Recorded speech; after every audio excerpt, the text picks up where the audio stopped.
네, 오늘은 현실적 성도, 순종적 성도라는 제목으로 하나님의 말씀을 함께 나누겠습니다. 오늘 본문은 이제 어제 말씀에 이어서 압살롬 사후에 일어난 사건을 다루고 있습니다. 압살롬 사후에 그의 시신을 어떻게 처리하는지에 대한 과정, 그리고 전쟁의 소식이 다윗에게 어떻게 전달이 되어지는가의 과정이 이제 오늘 본문의 주된 내용입니다. 시신에 대한 처리도 그렇고요. 또 왕에게 소식을 전하는 일도 이제 어찌 보면 전쟁 후에 당연히 일어나야 할 일이었지만, 그런데 오늘 성경을 우리가 본문을 묵상하면서 이 과정조차 지금 매끄럽게 진행이 되고 있지 않다라는 것을 찾아보게 됩니다. 그리고 그 중심에 누가 서 있는가 봤더니 요압이라는 인물이 그 중심에서 중심 측의 역할을 하고 있다라는 것을 확인할 수가 있게 됩니다. 먼저 본문 16절부터 17절을 보면 이 압살롬의 시신을 요압이 어떻게 처리했는지에 대해서 이야기합니다. 요압이 나팔을 불어 백성들에게 그치게 하니 그들이 이스라엘을 추격하지 아니하고 돌아오니라. 그들이 압살롬을 옮겨다가 숲을 가운데에 큰 구멍에 그를 던지고 그 위에 매우 큰 돌 무더기를 쌓으니라. 온 이스라엘 무리가 각기 장막으로 도망하니라 라고 말씀합니다. 요압이 자신의 손으로 압살롬을 죽였거든요. 나무에 걸려있던 압살롬의 심장에 창을 찔러서 그 이후에 이제 압살롬이 숨을 거두게 되는데, 그리고 나서 요압이 바로 어떤 행동을 취했냐면 이 숲을 가운데 큰 구멍을 냅니다. 그리고 이 압살롬의 시신을 그곳에 던졌다라고 이렇게 이야기하죠. 던진 것으로 끝난 것이 아니라 그 위를 이제 큰 돌 무더기를 쌓아서 무덤을 만들었다라고 성경이 말씀을 하는데, 이제 우리가 이 모습을 보면서 일반적인 무덤의 어떤 형태, 이제 장례를 치러주는 모습으로 생각을 할 수 있지만 사실은 그렇지가 않습니다. 우리가 이 압살롬의 시신을 수풀의 구덩이에 던지고 또 그 위에 큰 돌 무더기를 쌓았다는 것은 두 가지 의미로 우리가 좀 해석할 수가 있는데, 한 가지는 무엇이냐? 첫 번째는 지금 요압이 이 압살롬의 흔적을 지우고 있는 것입니다. 압살롬의 흔적을 지워버리면서 어떤 정치적인 자신의 행보를 지금 이어가고 있다라고 우리가 생각할 수가 있고요. 또 이 두 번째 큰 돌 무더기가 의미하는 것이 있는데, 이것은 무엇이냐면 잘못한 사람에 대한 형벌의 의미가 있는 것입니다. 이 고대 근동 문화에서요, 큰 돌 무더기는요 반역자에 대한 심판적 행위라는 의미가 있거든요. 그러니까 오늘 요압이 이제 압살롬이 물론 반역자였고 압살롬이 그 반역으로 인해서 죽임을 당한 것은 맞습니다. 그런데 그 마지막도, 이 압살롬의 마지막도 요압은 왕자로서 압살롬을 대우하고 있는 것이 아니라 철저하게 정치적 상황 속에서 반역자로서 지금 대하고 있다라는 것이 큰 돌 무더기가 그것을 의미하는 것을 우리가 보게 됩니다. 그런데요, 이런 요압의 정치적 행동이요 사실 이것만은 아니었습니다. 이제 반역의 주동자 압살롬이 죽었기 때문에 지금 다윗은 마하나임 성에 지금 머물러 있었거든요. 그러니까 이제 이 소식을 다윗에게 전해야 하는 것이 이제 하나의 과정으로 남아 있었다라는 것입니다. 이제 다윗에게 소식을 전하는 과정이 이제 오늘 본문 후반절에 이어지는데, 근데 이 사실을 누구보다 잘 알았다라는 것이 누구냐? 바로 제사장 사독의 아들이었던 아히마아스가 이 소식을 전해야 한다라는 것을 누구보다 잘 알고 있었다라는 것을 성경을 통해 우리가 확인할 수가 있게 됩니다. 그래서 이 상황이 어느 정도 정리가 되자 아히마아스가 요압에게 나가서 요청을 하죠. 내가 가서 왕에게 이 전장의 소식을 전하겠다, 전령을 전하겠다, 전령자가 되겠다라고 이야기합니다. 근데 여러분, 사실 이 아히마아스는요, 앞에서 말씀에서 보면 이 후세의 소식을 다윗에게 전했던, 이 예루살렘에서 일어났던 그 반역의 소식들을 다윗에게 전했던 전령자로서의 역할을, 그 사명을 이미 감당했던 전력이 이 아히마아스에게 있었거든요. 그러니까 아히마아스는 또 소식을 전해야 되는 상황이 찾아오자 그것이 당연히 마땅히 자기의 자리인지를 파악하고 먼저 나서서 그 사명을 내가 감당하겠습니다 라고 지금 그 앞에 요압에게 요청을 하게 되는 것입니다. 여러분, 오늘 이 자신의 사명을 감당코자 했던, 그래서 요압 앞에 나섰던 아히마아스의 모습은 오늘날 성도로 살아가는 우리를 향해서요, 우리에게 맡겨진 사명을 온전히 감당하고 있는가라는 어떤 도전적 메시지를 여러분 던지고 있습니다. 여러분 오늘 우리는 성도로서요 하나님께서 주신 직분을 가지고 믿음의 길을 걸어갑니다. 우리가 함께 믿음의 길을 걸어가지만 각자에게 맡겨진 사명은 약간씩의 차이가 있습니다. 하나님께서 주신 달란트로 인해서 직분으로 인해서 차이가 약간씩 사명의 차이가 있을 수 있다는 거예요. 그렇다면 우리는 오늘 이 아이마스의 모습을 보면서 우리 각자에게 맡겨진 하나님께서 오늘 나에게 주신 이 사명의 자리를 온전히 감당하고 있는가, 그런 열정적인 모습으로 하나님 앞에 나가서 하나님 이 자리는 제 자리입니다. 제가 사명을 감당하겠습니다. 이런 열심으로 우리가 오늘 주님 앞에 서 있는지를 아이마스의 모습을 통해서 돌아볼 수 있어야 한다는 것입니다. 우리 사랑하는 수암교회 성도 여러분, 여러분들은 어떠십니까? 오늘 이 아이마스와 같이 적극적으로 이 사명의 자리가 내 자리라고 생각하고 그 자리에 서서 주님의 일을 감당하고 계십니까? 우리가 사실 사명하고 딱 이제 단어가 던져지면 가장 먼저 생각하는 것이 내게 주신 사명이 무엇일까라는 생각을 늘 하게 됩니다. 나에게 하나님께서 어떤 사명을 맡겼는가? 오늘 하나님께서 나에게 주신 사명이 무엇일까? 아까 제가 말씀드렸지만 각자의 직분에 따라서 조금 다를 수가 있지만 우리가 언제나 기억하고 꼭 붙들어야 할 공통적인 사명이요, 오늘 저와 여러분들에게 항상 하나님께서 주셨는데 바로 그것이 무엇이냐면 기도의 사명이라는 거예요. 기도. 에베소서 6장 18절에 뭐라고 말씀합니까? 모든 기도와 간구를 하되 항상 성령 안에서 기도하고 이를 위하여 깨어 구하기를 항상 힘쓰며 여러 성도를 위하여 구하라라고 우리에게 말씀하고 있습니다. 여러분 성경은 우리에게요 성령 안에서 항상 기도하라라고 이야기하고 있습니다.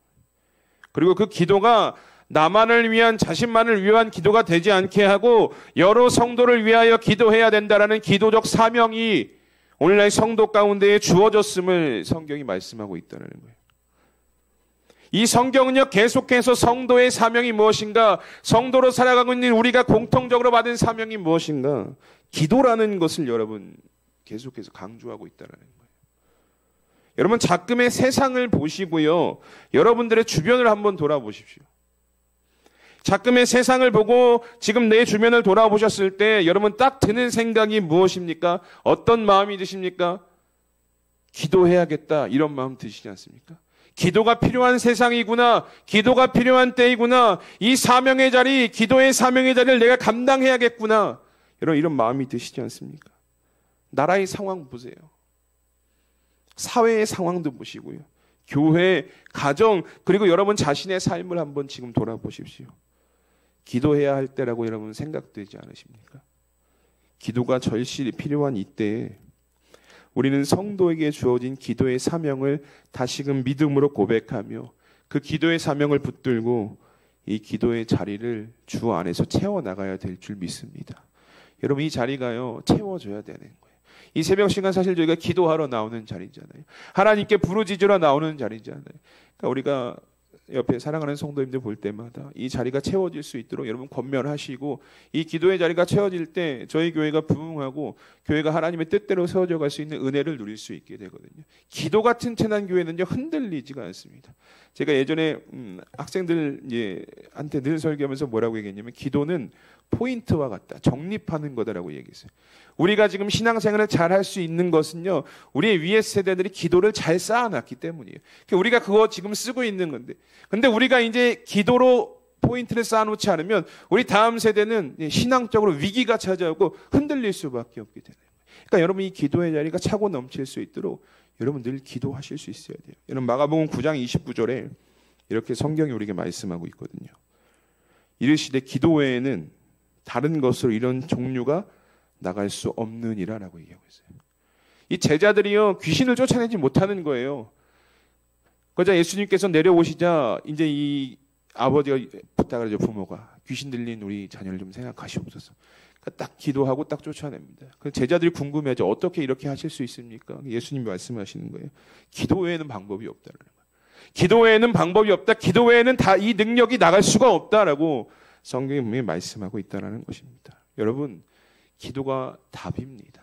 기도가 답이고요. 그래서 그 기도의 사명을 오늘 저와 여러분들에게 하나님께서 맡기신 거예요. 나라를 보면서, 사회를 보면서, 가정을 보면서, 교회를 보면서 기도해야 한다는 그 기도의 사명을 오늘 저와 여러분들에게 주셨다는 것입니다. 여러분, 이 사명의 자리를 기억하시면서요, 이 기도의 자리를 채워 나가실 수 있는 우리 수암교회 성도님들이 되시기를 주님의 이름으로 축복합니다.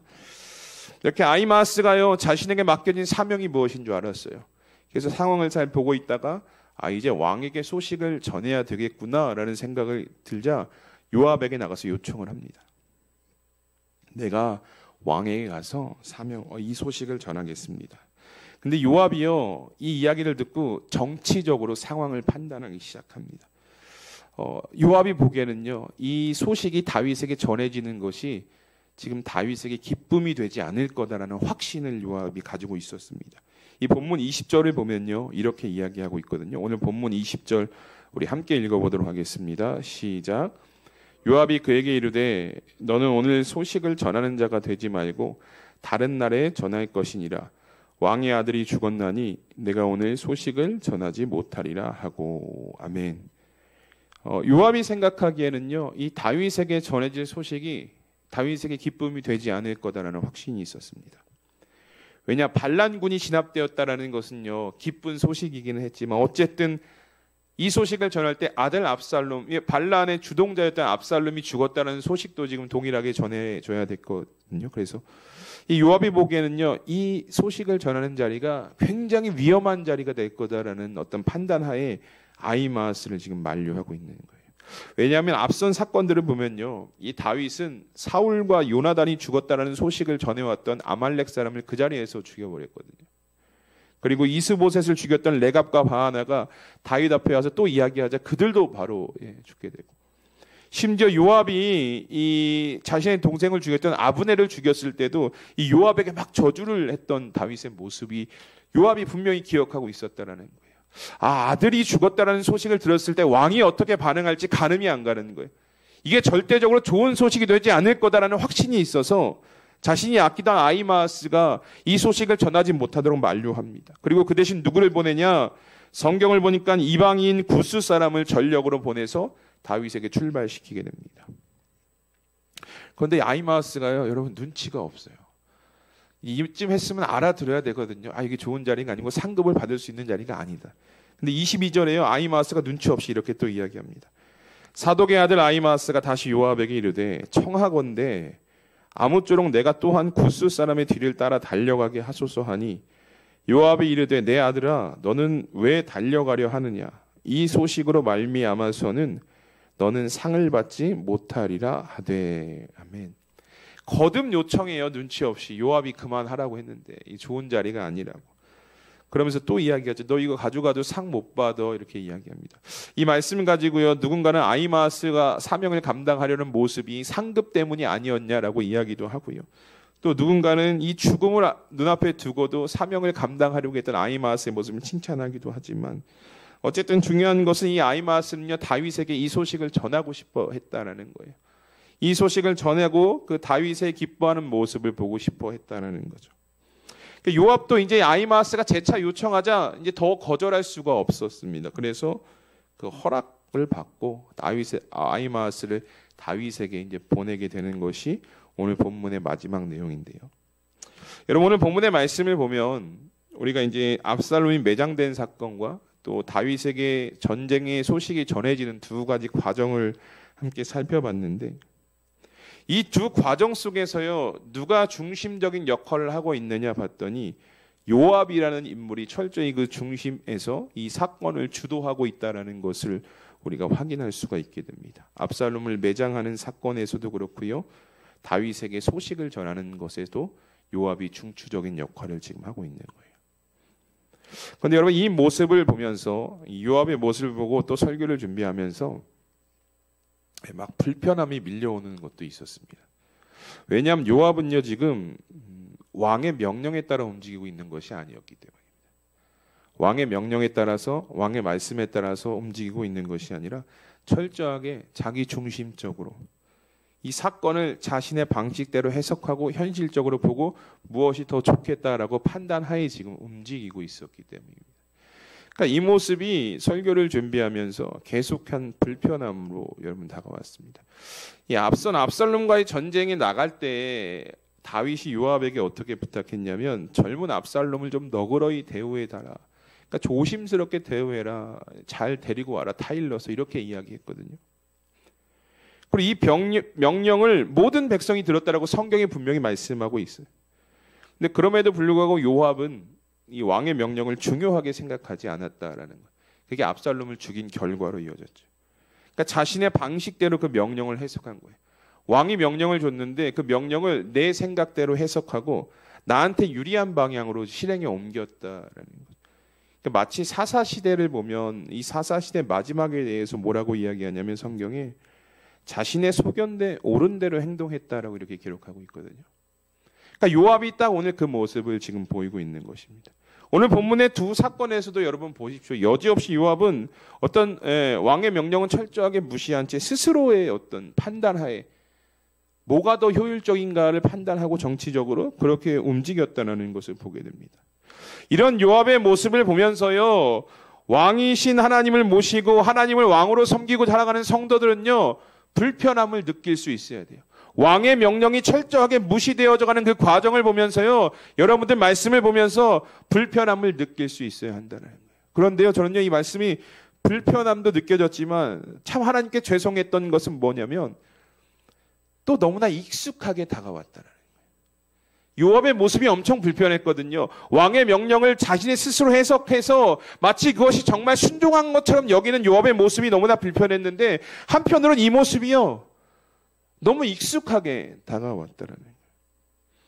여러분 우리를 향한 왕이신 하나님의 명령 그 뜻이 우리의 삶을 통해 온전히 성취되어져 가고 있는지를 오늘 요압의 모습이 우리 각자에게 지금 질문을 하고 있는 것이거든요. 여러분들은 어떻습니까? 우리가 종종 하나님의 말씀이다, 하나님의 명령이다, 하나님의 뜻이다 우리가 입술로는 이렇게 여러분 고백을 하죠. 그리고 그 고백을 가지고 우리가 삶을 살아갑니다. 그런데 정작 그 하나님의 말씀과 뜻이 내가 자의적으로 해석해서 내가 자의적으로 내 상황에 맞춰서 해석을 해서 그렇게 나에게 유리한 방향으로 행동하고는 순종했다 이렇게 생각하고 계시지 않습니까? 하나님께서 주신 말씀대로 하나님께서 주신 명령대로 행하는 것이 아니라 명령을 받긴 받았는데 내 상황에 따라 해석을 하는 거예요. 내 현실에 따라 그 말씀을 해석하고선 나 순종했어. 순종하고 있어. 여러분 이렇게 살아가고 계시지 않습니까? 그런데 여러분 이런 행동은요. 하나님의 뜻에 순종한 것이 아니에요. 하나님의 뜻에 순종한 것이 아니라 그저 내 생각과 의도를 정당화하기 위해서 이 하나님께 순종이라는 종교적인 언어를 가지고 와서 지금 사용한 불순종의 한 형태라는 거예요. 하나님의 말씀에 순종한 것이 아니라 내 뜻과 내 생각을 하나님의 뜻에 포장해서 마치 그것이 순종인 것처럼 그냥 종교적인 언어만 빌려서 그렇게 살아가고 계시지는 않습니까? 여러분 사무엘서에 보면요. 우리가 이제 계속해서 사무엘상, 사무엘하 이제 후반절까지 왔는데 계속해서 강조하는 참된 신앙이 뭐냐? 사무엘서는요. 결과에 대해서 이야기하잖아요. 뭘 이야기하느냐? 과정. 하나님의 말씀에 그 뜻의 명령에 얼마나 순종해 갔는가 사무엘서가 지금 이걸 계속해서 강조를 하거든요. 우리 옛말에 이런 말이 있습니다. 뭐로 가도 서울만 가면 된다. 근데 성경 사무엘서는 그걸 이야기하고 있지 않은 거예요. 뭐로 가도 결과만 좋으면 된다. 이걸 이야기하고 있는 것이 아니에요. 사무엘서는요. 이 성경은요. 과정, 순종, 하나님의 말씀 그 명령에 어떻게 순종하며 나아갔는가를 참된 신앙으로 우리에게 말씀하고 있다는 거예요. 그런데 여러분 오늘 요압의 모습이 어떻습니까? 효율적이다라는 단어로만 본다면 정말 칭찬받아 마땅한 거예요. 반역자를 처단했잖아요. 반역자를 처단하고 또 이 전쟁의 소식이 전하는 과정 속에서 너무나 정치적으로 잘 판단해서 현실적으로 봐서 이 상황을 이끌어가는 요압의 모습은요. 굉장히 효율적이었다는 거예요. 결과만 놓고 본다면 칭찬받아 마땅할 행동을 지금 요압이 여러분 행하고 있었다는 것이죠. 그런데 여러분 이 결과가요. 왕의 명령을 철저하게 무시하고 짓밟은 결과라는 것을 우리는 잊지 말아야 합니다.